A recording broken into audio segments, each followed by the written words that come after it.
I was waking up at 1 o'clock. Now I have made it 2. And I used to work every day at a fixed time. I used to work upon it. And I would feel some guidance, some inner help. It was an archaic language, an archaic thought, to put in modern terms. Otherwise it would serve its purpose. And there were obviously gaps. Luckily the gaps are indicated by asterisk marks. So they had to be related. Meant quite a good deal of work. And when the work was nearing completion, it appears, someone asked him, what about that work in your earlier days? We don't see it now, we would like to have it. Then he said, yes, that work you will have.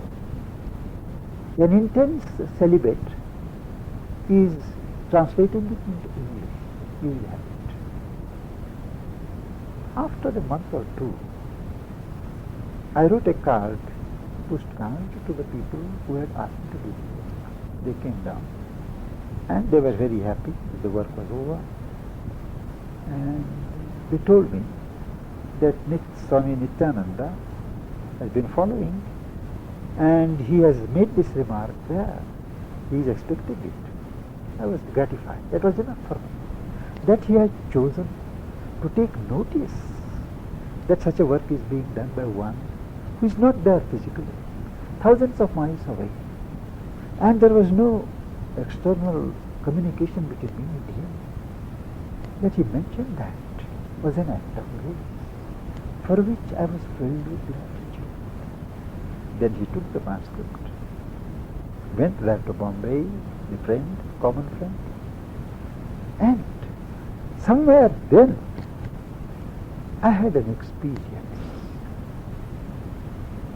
Suddenly, somewhere at the time I meditate or get up to meditate, that huge figure appeared before me, took my hand and spat upon it.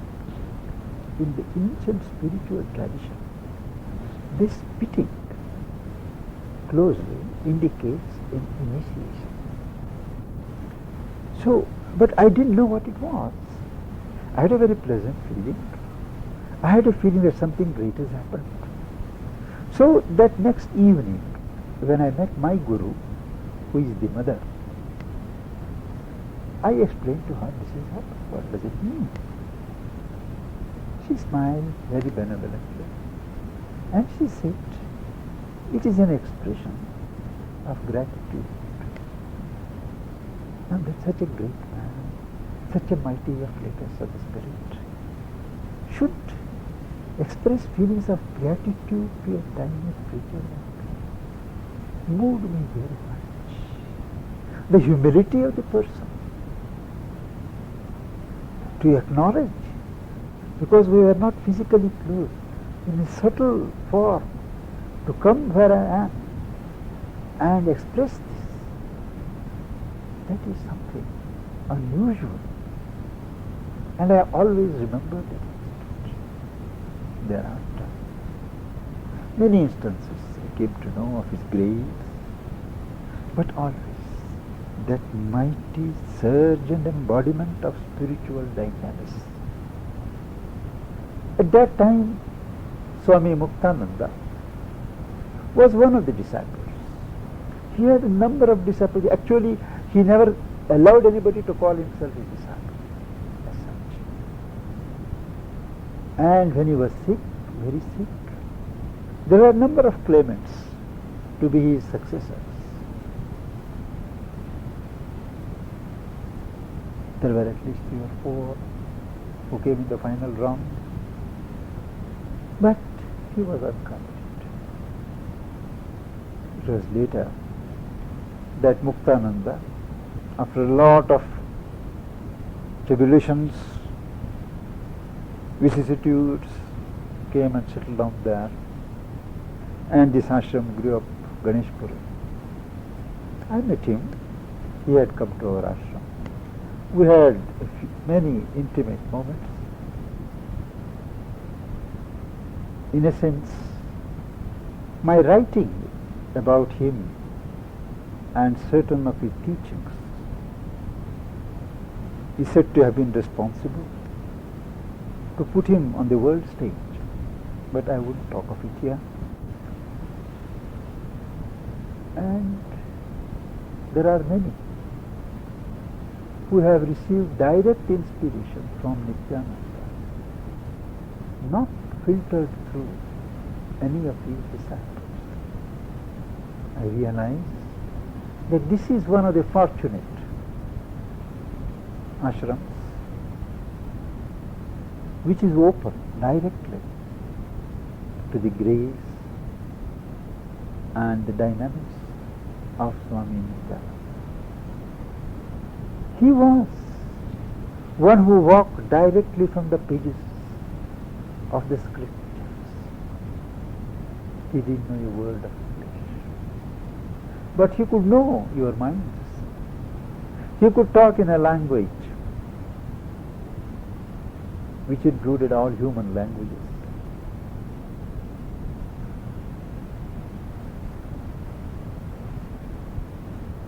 He was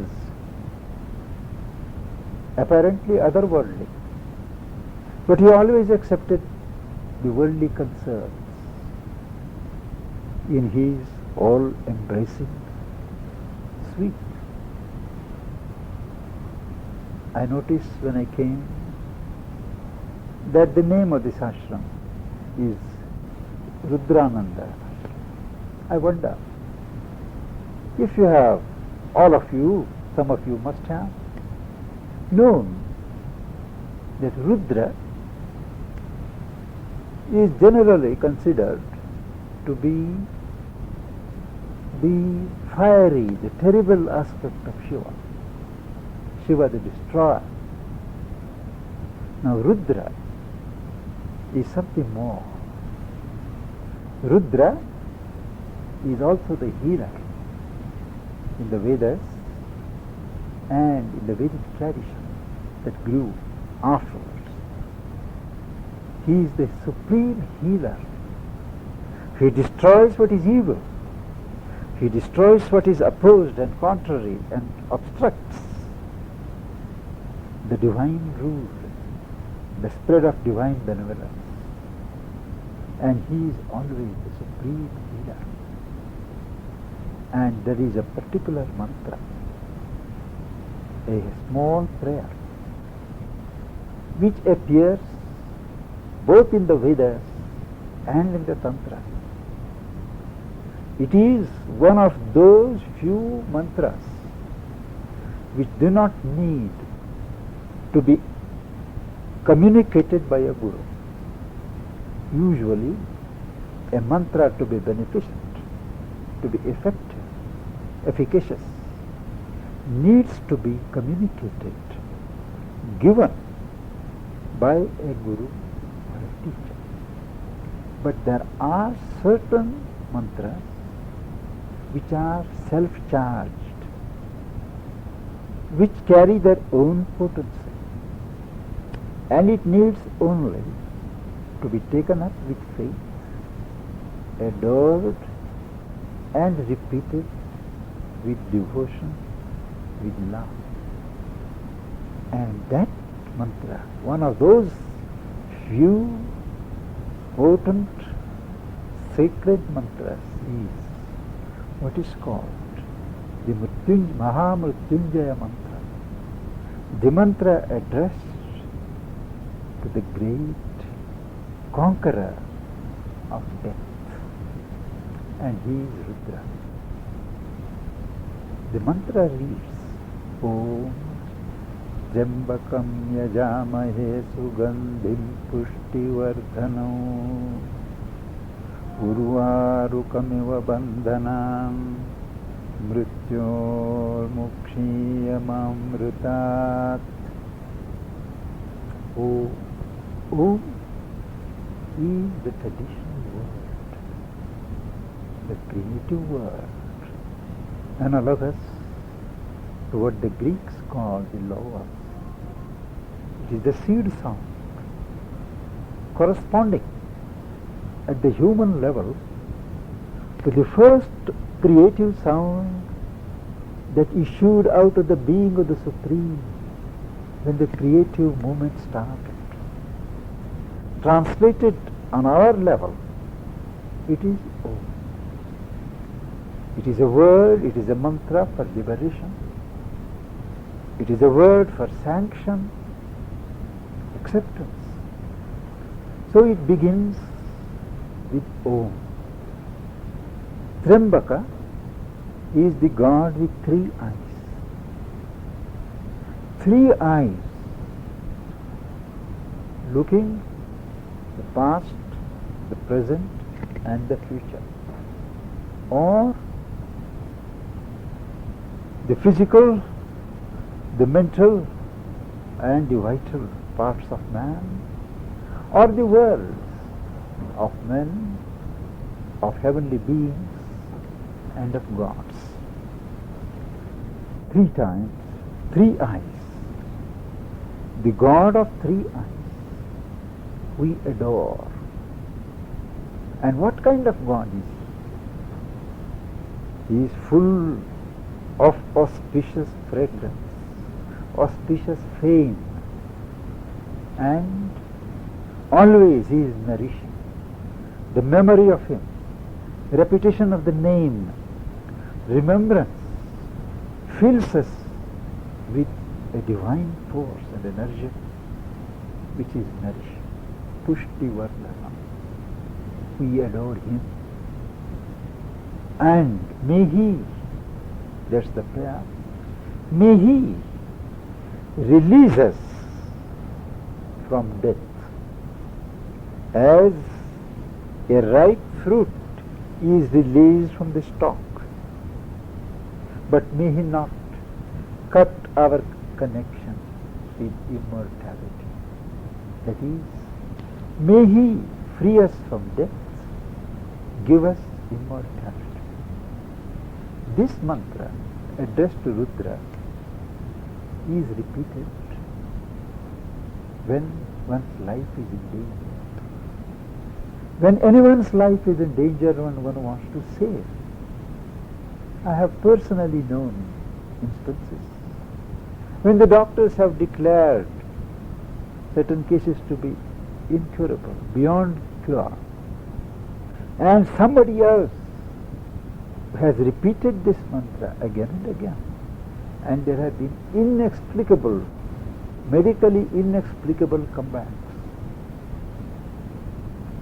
Not only in moments of death, near death, but in moments of crisis of whatever kind. Repetition of this mantra gives a certain strength, an inner strength, and capacity to get over fears. A new force comes into action in the situation and tries to save. It is called the Mahamrityunjaya mantra, which I thought it would be apposite to mention in an ashram which carries the great name. These are some of the preliminary remarks that I wanted to make.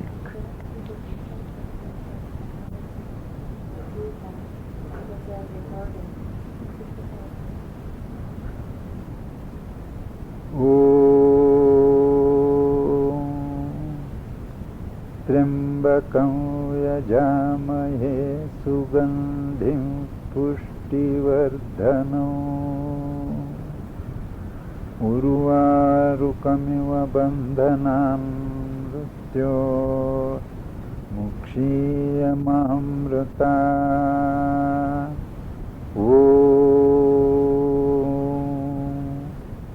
त्र्यंबकं यजामहे सुगंधिं पुष्टिवर्धनम् उर्वारुकमिव बन्धनान् मृत्योर्मुक्षीयमामृतात्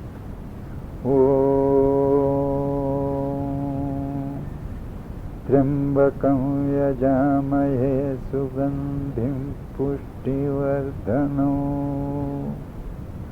उर्वारुकमिव बन्धनान् मृत्योर्मुक्षीयममृतात्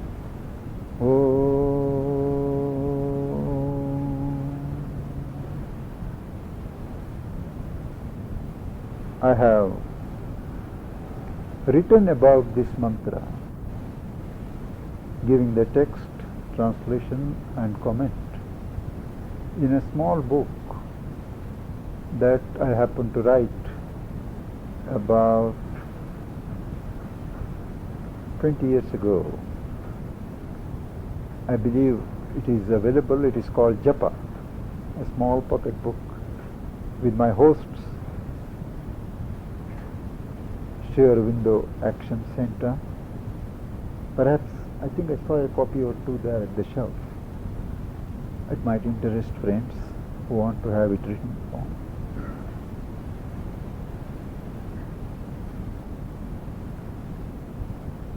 Come and we could start with music. We will do the music afterwards then. We'll end with music. End with music. That could be done. Swami Nityananda, who are not man-made gurus, but who are divinely missioned to regenerate the spiritual currents of humanity. They never die. When, in obedience to the laws of nature, they cast their body, they never are compelled to die. They know the moment has arrived, and these God-realized saints, they know beforehand precisely at what minute they are going to leave the body. So they withdraw as the hour approaches all their life energies, concentrate it in the heart, then in the head, and then leave through the mystic door at the crown of the head, which is called the Brahmarandra, and they pass through that. But what goes is only the physical body. The subtle personality, which is larger than the physical, that lives in the earth zone till the work for which they have come is completed. They always live overseeing the earth and its development, taking cognizance of calls and appeals, planting the seed of spiritual seeking wherever there is an opening, answering to the calls. They are always present in the earth. That is why when you pray to them, you always get a response of some kind or other. There is no death for them. That is why I say Swami Nityananda lives always, not only in the heart of his devotees, disciples, but they are in the womb of ether, which looms over this physical universe. Every picture of him has that vibration, has that quality, a living quality, which impinges upon those who look at it. And that is so of all saints. We have realized the divine and have lived on earth, radiating that consciousness, reaching that reality to those who seek. Despite all their rough exteriors, they are very soft, very humane, very human. They know and they can respond to the tenderest feelings.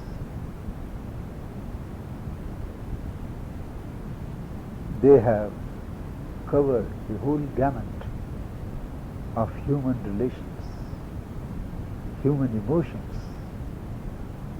before they can transcend humanity.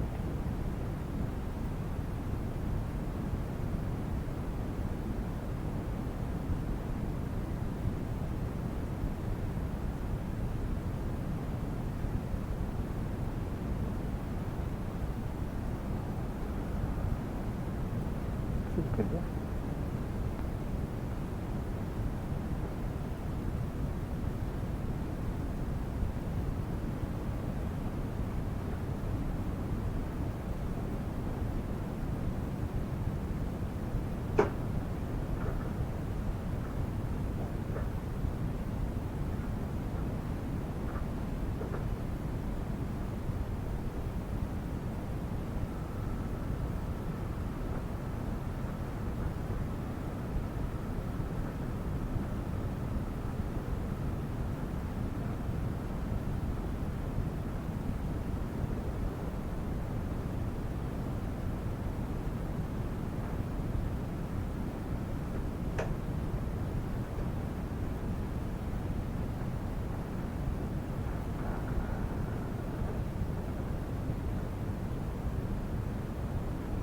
Is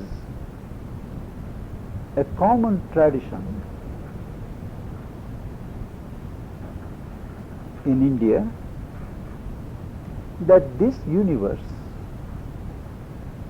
is an outbreathing of God, not something that has been created as one builds a watch constructed, but something that is intimately part of God. There is first an absolute, a reality which you can't describe, which you can't define. It is something incomprehensible to the human mind. And that is why it is simply called the Absolute. In the Tantras, it is called the Parashiva, the Supreme Shiva. It means the Supreme. But this Supreme contains everything else, because there is none other. And when this Supreme has a mood comes over him to put out the glory that is held in himself.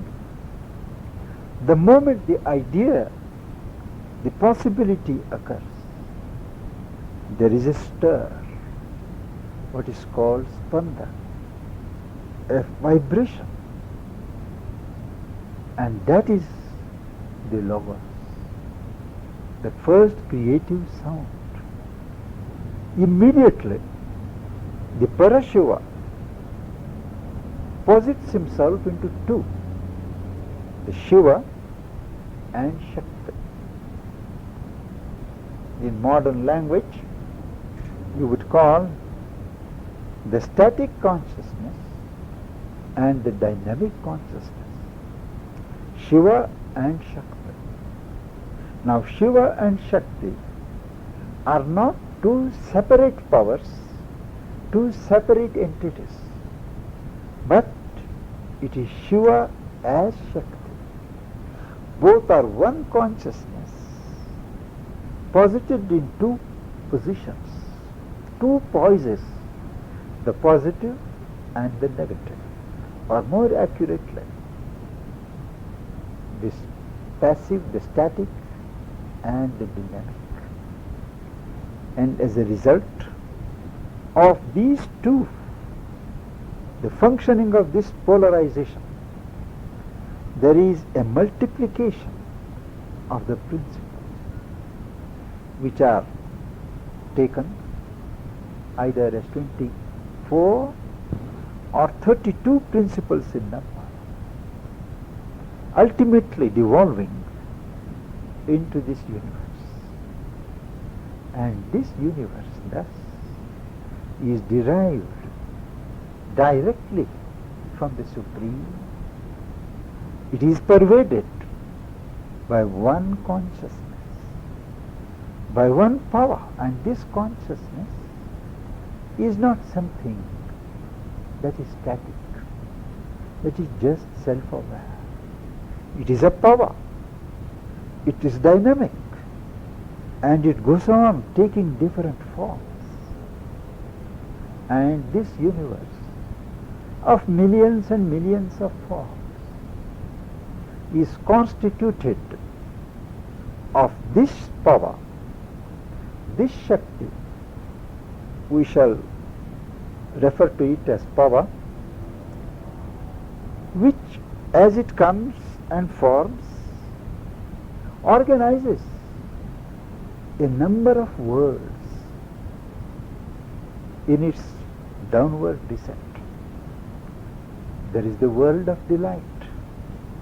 There is the world of sheer consciousness. There is the world of existence. There is the world of light. There is the world of mind. There is the world of life. There is the world of matter.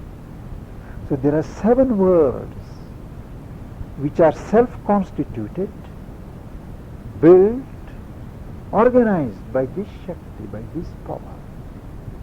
And all these 7 worlds constitute one system, related to each other, interrelated, interpenetrating. That is why we call this whole universe a cosmos and not a chaos. And having built, constituted these worlds, the power is not retired. It is still active, because to create, to build, to form is only the first step. Thereafter, the innate glory of God, the innate glory of Shiva has to be manifest, has to be organized, and everything made into a house, a temple for the glory of God to shine. The purpose of this creation is to have the joy of manifestation, the joy of life. There is a delight of existence which God constantly draws from this emanation of His, from this manifestation of His. And this power, present as the cosmic power, as the universal puissance, is called the Mahakundalini. She who is spread out in the cosmos. The same power is there organized in the individual. Each individual is a miniature universe. That is why they speak of the microcosm, man as the microcosm, if the universe is the macrocosm. Every organization of this universe is reflected in principle, established in principle in the individual universe. And this Mahakundali also, the divine power that has built the world, constitutes the world, sustains the world, leads the world to its goal, is also there, embedded in man, in the human being. Only a fraction of it, a small part of it is active. So much of it as is necessary to carry on the activity of life. The rest is all dormant. And this power, which is in the individual scheme, is called the Kundalini. Kundalini is that which is entwined. This power is visualized and experienced as self-winding 3.5 times, lying asleep at the base of our spine. There is an opening at the base of the spine. There is a nerve channel. It sleeps there, so that the bulk of our potential is asleep. Similarly, there are in the human body separate centers of concentration, centers of consciousness at different levels. Each center, each focus of consciousness and therefore of energy, which is inalienable from consciousness, commands different principles of existence. Each center is, as it were, a window on the corresponding plane of existence, on the corresponding world in the cosmos. So when this center is opened, there is an automatic possibility of communication with the corresponding world. And these centers are to be found not in the physical body. This entwined, self-entwining power is not to be found in the physical body, but it is in the subtle body that surrounds this physical body. What we see of each other, we see only the physical body. But around the physical body is what is called the subtle physical body, the etheric body, which has still matter for its basis, but it is a subtle plastic matter, not the rigid, hard matter of which our physical body is constituted. Now it is in this subtle body that these centers of consciousness, this power, are situated. But they have corresponding areas of influence, areas of operation in the physical body. And these are what are called the ganglionic centers, the nerve centers, and so on. It is a mistake to think that all these centers, all this Kundalini, is there in the physical body.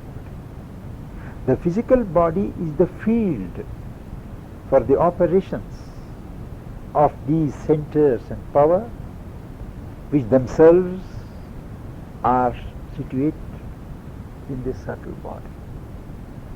Now, the lowest center is also at the base of the spine,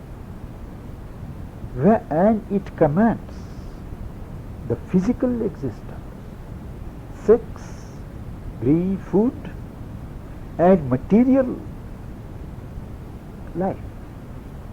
They are commanded by the center of consciousness at the base of the spine. It is called the Mooladhara, the basic at the roots. Above that, slightly above that, above the sex organs, is what is called the Swadhisthana, where the center commands are little petty desires, greeds, small jealousies and movements of lower nature. Above that is the center at the navel region called the Manipura or the Nabhi Padma, which commands our larger movements of courage, heroism, self-sacrifice, movements of what is called the higher vital. Here in the heart there is a center which is called the center of unstruck sound. All sound is a result of some percussion, contact between two. But here is a sound. In the cosmos there is a sound which is unstruck, uncaused, and the center is here in each individual. That center is the center of unity, union, love. When that center opens, there is an outflow of love. One feels one with the universe, with everybody, with God. Above, here in the throat, is the center of Vishuddha, what is called the center of expression. Whatever thought, whatever ideas, whatever feelings we have, if they are to be expressed in life, they have first to gather here and then expressed.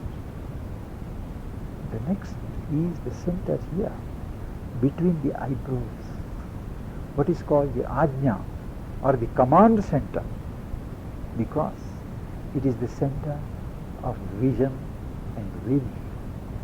Vision that goes beyond the physical sight, and will, the willpower, it is organized and directed from here. These are the 6 centers in the physical body, physical system, and the highest center is above the crown of the head. It is called the center of 1,000 petals lotus. 1,000 doesn't literally mean 1,000. In spiritual literature, when you come across hundreds, thousands, millions, they are not to be taken arithmetically. It means a plenitude, a fullness, a completeness. There is the center of the highest consciousness that man can command, not above the thinking mind. Now each center has this function. In most of us, 90% they are blocked, they are closed. Now Kundalini Yoga aims to awaken this dormant power, visualized and described as a serpent, because it forms, it has the appearance of something like self-wound 3.5 times, and it is to be awakened. The technique to awaken it is first the grace and the initiation of a guru who has himself realized that power, who has won that victory of awakening and directing that power in himself, and has also the capacity to reach that realization, to initiate a similar movement in others and lead it to fulfillment. So the Guru initiates and then he gives a mantra.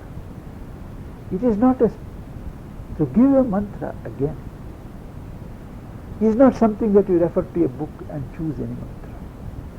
He first studies your nature, your past evolutionary development, your future destiny, the line of growth that your soul has chosen, and accordingly, after days and nights of observation, companionship, he chooses and gives you a mantra. In giving that mantra to you, he communicates his own spiritual dynamics. That helps in opening many of the channels of instruction and carrying out the sadhana, the yogic practice. Third condition is that you have to do effort. You have to concentrate your mind. Practice certain breathing exercises, slowing down the breath, having the breath under your control, and direct it, repeating the mantra, direct it to the base of the spine, imagining to begin with, experiencing thereafter, of joining your soul, your inner being with that breath. Exert a constant pressure. And when you do that, if you are lucky, if you are fortunate, you feel a gentle stir. And when the stir spreads, there is a terrific heat in the body, a growing, consuming heat. And the first result of this heat, of this awakening at the lowest center is, since it is connected with material energies, there is a great increase in sexual appetite and in greed for food. The body needs tremendous quantities of food, and there is a surge of sex energies. It is at that stage that great self-control is required. One cannot afford to indulge in sex at that time. This is not mentioned in most of the books that are current here in the American market on Tantra Yoga or the Kundalini Yoga. That there is an awakening and an increase in the intensity of sex energies. At that stage, when the young people realize, they feel this Kundalini Yoga is good. It increases their capacities for sex enjoyment. They do it, but they don't know the consequences. One can go mad. One can be ruined, and the body may break down. That is why, before one practices or enters the Kundalini, one has to have a great purificatory, moral and spiritually purificatory discipline, gaining control over one's appetites, one's desires. And let us assume that a person is able to control oneself.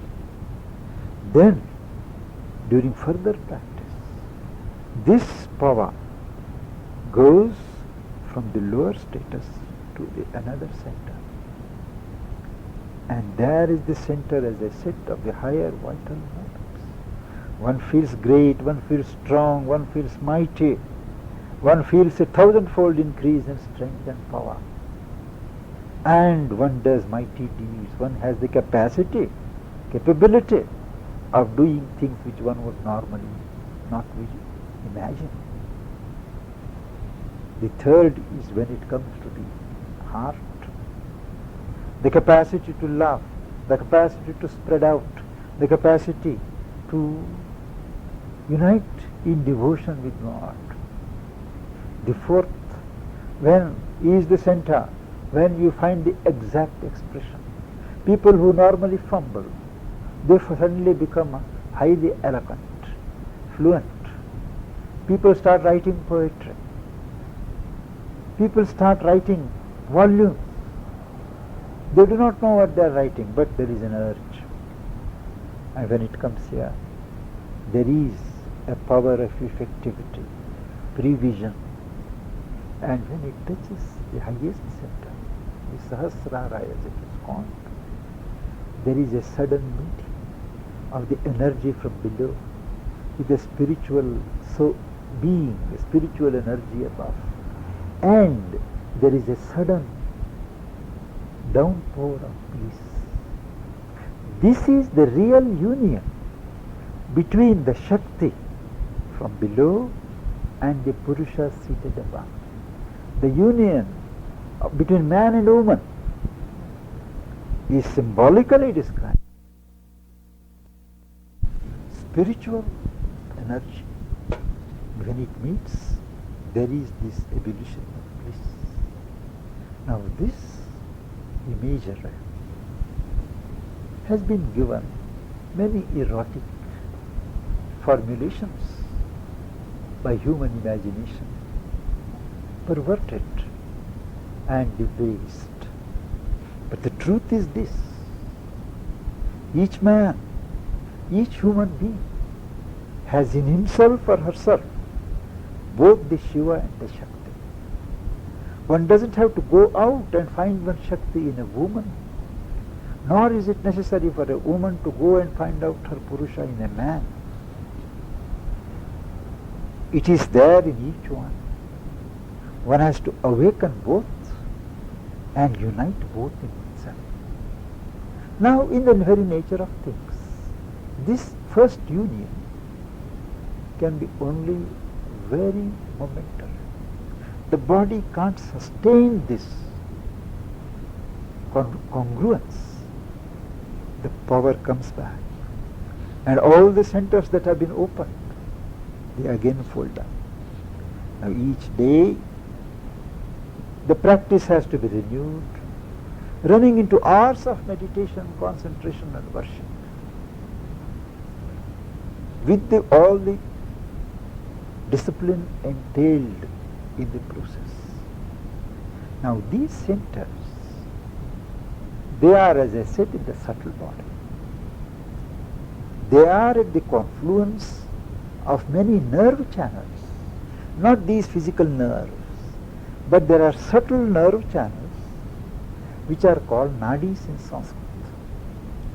There, where they meet, they have the appearance to the occult sight of wheels. That is why they are called chakras. They are also called lotuses, because in the ancient symbolism, a lotus signifies a consciousness opening petal by petal to the touch of the higher grace, to the touch of light from the Sun of Truth. So each center, since it opens to a higher influence, is called a lotus. And it is significantly described that normally they hang with their faces downwards. As the power from below strikes, each lotus turns its head upwards and blossoms. Sri Aurobindo describes this experience of the awakening of Shakti, the rising up through the various centers, awaking them, and all the flowers laughing as if a fiery kiss has been implanted on them. And he describes how our centers open to celestial atmosphere. Wherever there are these higher vibrations, the centers tend to be open. And the result of this systematic discipline, what is called the Kundalini Yoga, is that all the energies in the physical body, get energized. The mental, intellectual energies, emotional energies, the executive life energies, the sex energies, all these are but several formulations of the one basic spiritual energy. Call it by whatever name. And this fact is there noted, mentioned in all the ancient systems of self-culture, like the Kabbalah, some of the systems in South, which have been found in South America, in Egypt. Everywhere they speak of the serpent. It is because to the occult sight, that involved power has that appearance. It is only after this experience of the ascent of human power, human aspiration, and the descent of the divine grace, the delight is normalized, organized, made a permanent feature of life. That one opens out. One gets access to the various planes of existence, inexhaustible sources of energy, and one is no longer man or a woman. One becomes a center for the radiation of divine energies that needs a strong physique, a strong mind. And after this system is normalized, after this experience becomes a realization, one can have sex as a legitimate part of life. But till that stage is reached, once one starts, it is dangerous. It is possible to go astray any moment. There are at the base of the spine 3 openings. One is the central channel called the Sushumna. On either side there are the Ida and the Pingala. One is called the sun channel and one is called the moon channel. Now when this power is awakened, if by some inadvertence, instead of passing through the central canal, it passes through the sun canal, you have a burning, excruciating heat in the body which you can't control.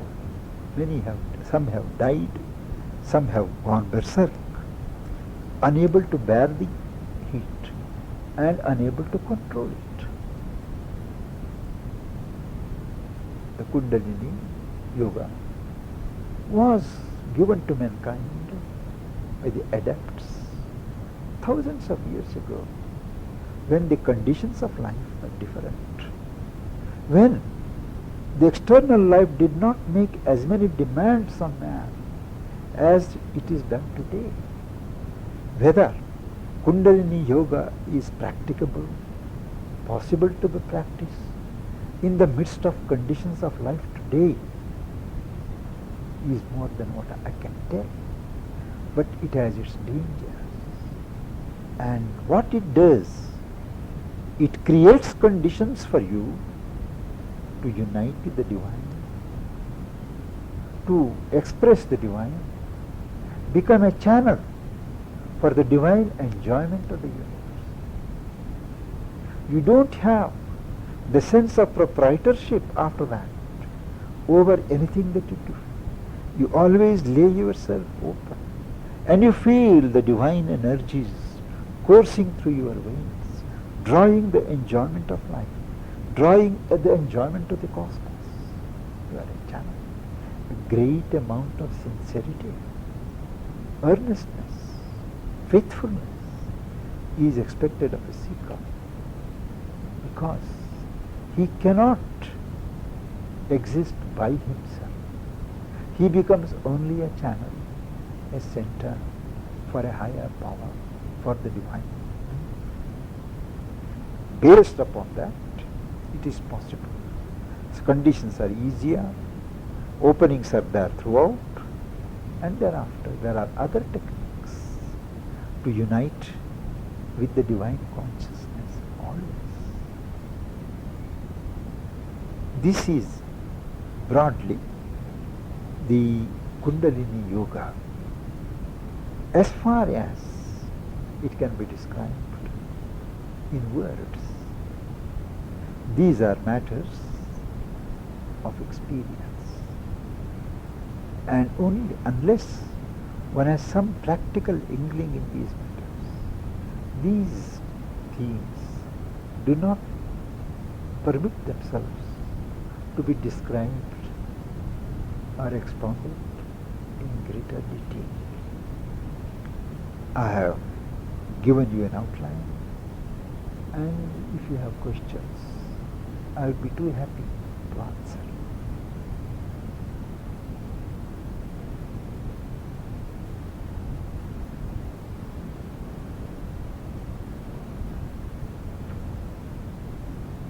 You can ask any question. Yes.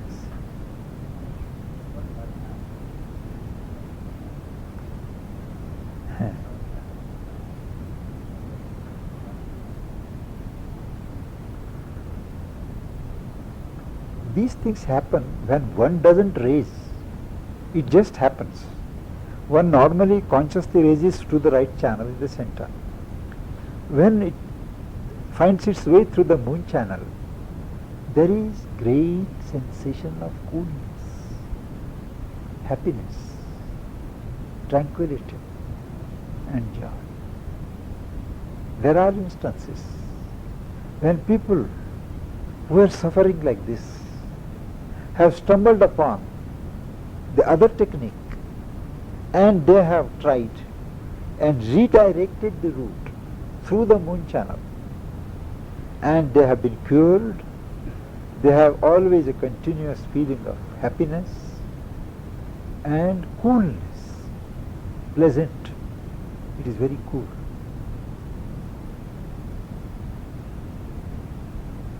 It is mostly by trial and error that one learns to guide it automatically through the right central channel.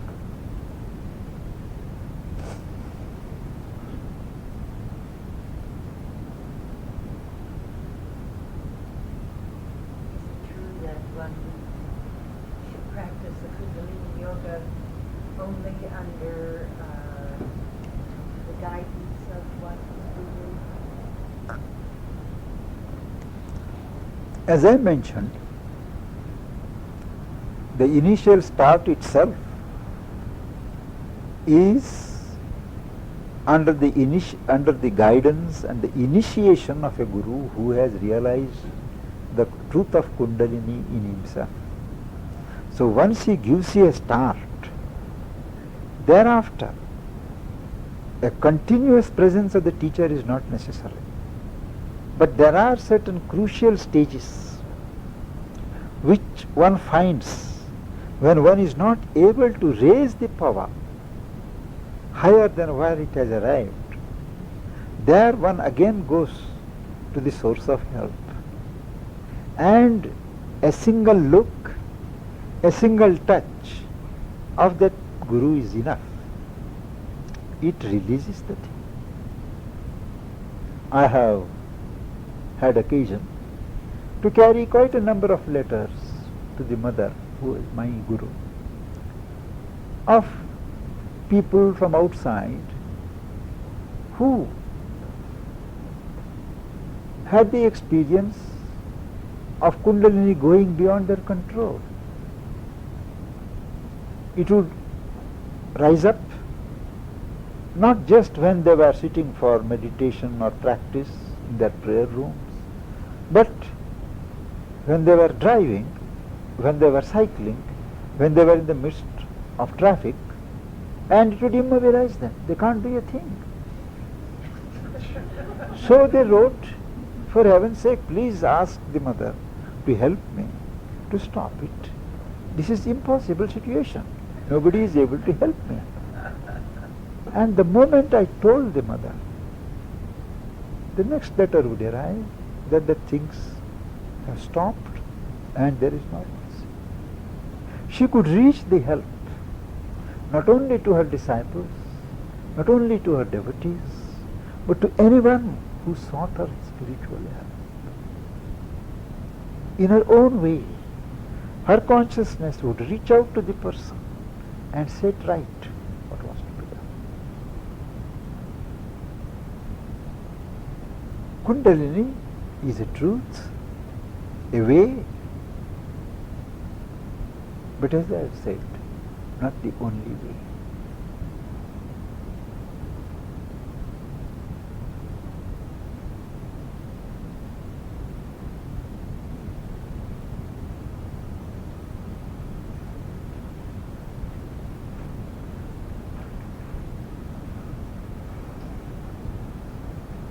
You say it's not the only way. Other paths of enlightenment, like Zen, Buddhism, and things like that, these don't deal with Kundalini yoga. No, there are number of paths and yogas which don't touch the Kundalini at all.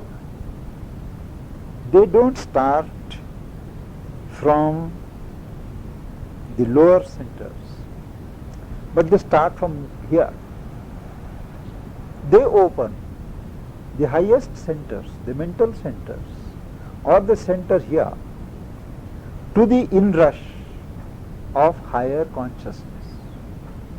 There are so many yogas in India, and particularly what you call the Zen system. It aims at shocking the mind into a kind of stupor, so that bereft of the normal, hackneyed, mechanical activity, the mind is suddenly open to something vaster, greater than itself, and it has an experience, a glimpse of the infinite when it loses itself. Now that is an experience which does not touch the Kundalini. There are certain yogas in India which prohibit concentration below the chest. They just ignore the other parts of the being. Concentrate and awaken the centers that are in this area. And as a matter of fact, you can touch the divine consciousness. You can realize God through concentration on any one center, which can open the doors. But all these result in one-sided developments.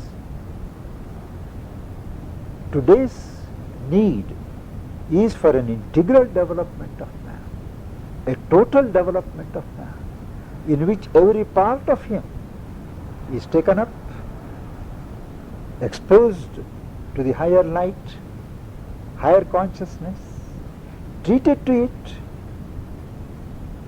transformed into the nature of the higher light, higher consciousness, and related to every other part. So the yoga, the modern yoga, modern spirituality aims at claiming the whole of man for God, integrating all the parts of man into one divine channel. It is not necessary for that purpose always to proceed from below, but one can also start from above, as in Sri Aurobindo's integral yoga, where one learns to surrender, silence the mind, quieten the mind, and lay oneself open by prayer, by invocation, to the higher force, to the higher Shakti, to the consciousness, to descend into one. And by practice, one does find there is a slow ingression, descent of the higher consciousness, either in the form of peace, in the form of calm, in the form of joy, in the form of illumination. There are many ways. That settles into one, opens whatever centers are ready, and acts upon the person, so that gradually the whole of the being is taken up, but without the laborious and the mechanical process of awakening the power by ourselves, We open ourselves and lay ourselves at the disposal of a higher power, the Mahakundali, and she does the work. And this power is worshipped, adored, loved as the Divine Mother. We conceive of the cosmic force, of the force of creation, of the force that sustains as the Divine Mother. And this is the most natural relation between the human being and God, the Divine. One feels that a certain intimacy when you conceive of this as the Divine Mother. One has a directness in relation, and surrender is easier, and the flow of love is still more easy, and that power is worshipped as the Divine Mother in Sri Aurobindo's yoga. He assimilates the main principles of the Tantra Yoga, which are the ascent of human consciousness, the descent of the divine consciousness, and their confluence to form a new being, a new consciousness. Second, to accept the power that achieves, the power that liberates as the Divine Mother. These two principles, so fundamental to tantric paths, have been assimilated by Sri Aurobindo in his vast scheme, which is essentially a yoga of spiritual evolution of consciousness, which takes account of the insights of the Vedas and the Vedanta, of modern scientific insights, that there is one truth, one energy, one consciousness everywhere.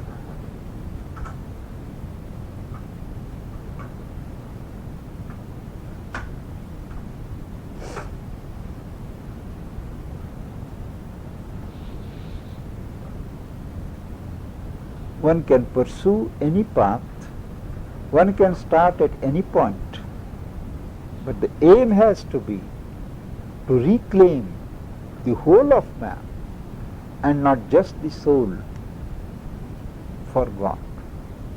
And having realized God consciousness, to embody and to put it out, express it in life around. Individual spiritual salvation is supremely selfish. The realization is to channel the divine grace, the divine energy into humanity, into creation. A liberated man functions as a dynamo of spirit, divine power.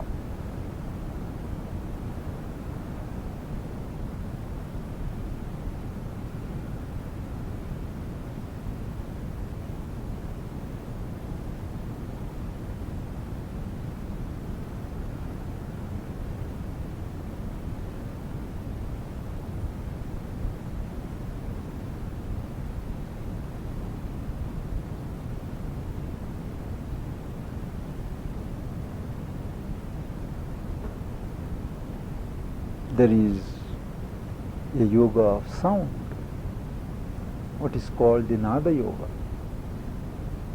One starts with physical sound, repeating a mantra which may be a syllable, a seed sound, a word, a combination of words.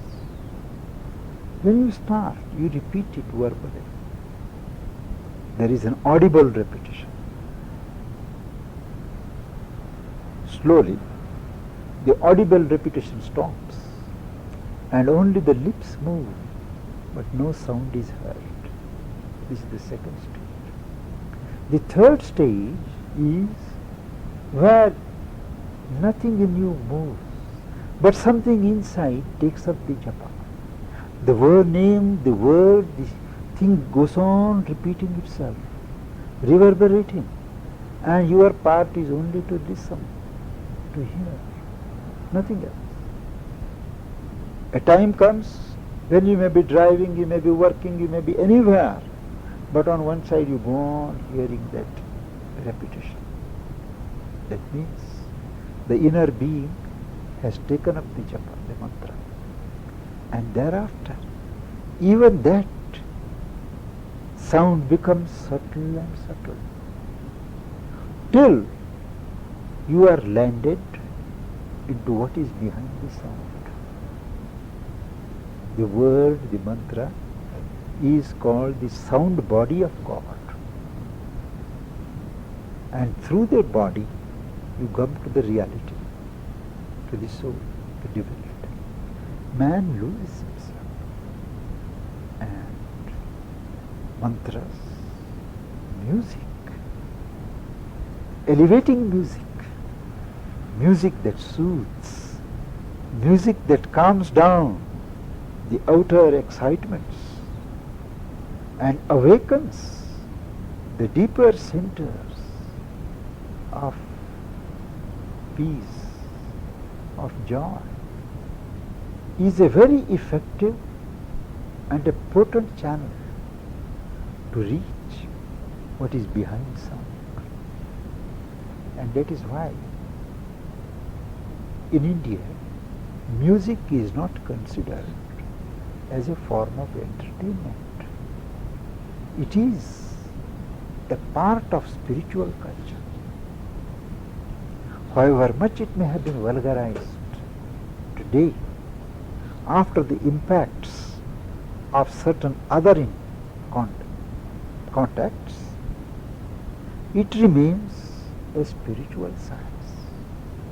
It always starts how the world has come to be from the first vibration of sound, and how through sound, through the vibrations of sound, it is possible to go to the source of creation.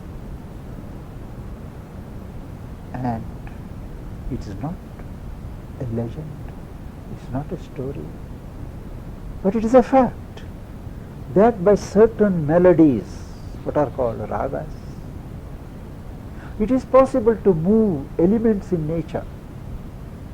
Our science prescribes what melodies should be sung at sunrise, what melodies at midday, what melodies in the evenings.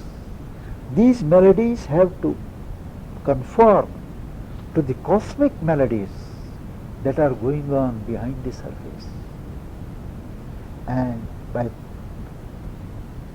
practicing or singing these melodies, it is possible to touch the source of certain natural operations like wind and rain. And many are the instances when by these chantings rain has been induced in drought areas. Rain has passed. This started with the Vedic chantings, where each sound was chanted in a particular accent. And word has power, mantras have power.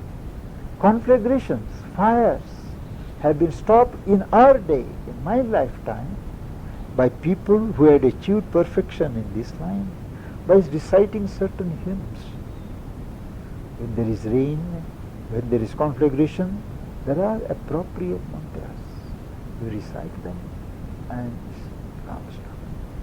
Same, the science of music is a development. And you can have some idea of this music, the melodies, the vibrations, inducing a spiritual mood, putting you in communion with the inner peace, the inner self, the inner divinity, by listening in a receptive condition to devotional music. You may hear our little sister now giving you an idea, some specimens of this spiritual music. Here ends the talk given at Rudrananda Yoga Ashram at Boulder.